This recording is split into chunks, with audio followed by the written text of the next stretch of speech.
वन्दे वाञ्छितलाभाय चन्द्रार्धकृतशेखरां वृषारूढां शूलधरां शैलपुत्रीं यशस्विनीम्। दधानाकरपद्माभ्याम् अक्षमालाकमण्डलु देवी प्रसीदतु मयि ब्रह्मचारिणि अनुत्तमा।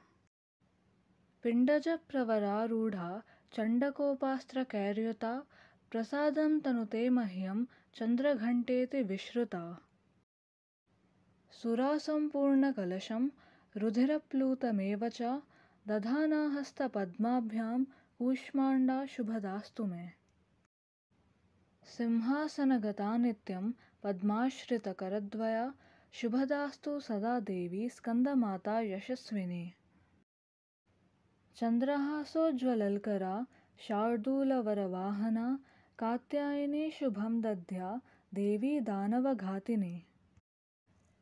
एकवेणीजपाकर्णा पुरानग्नाखरा स्थिता लम्बोष्टिकर्णिकाकर्णी तैलाभ्यक्तशरीरिणी।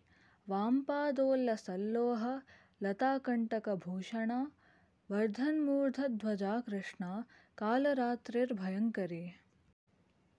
श्वेते वृषे समारूढा श्वेताम्बरधरा शुचिः महागौरी शुभं दद्यात् महादेवप्रमोददा।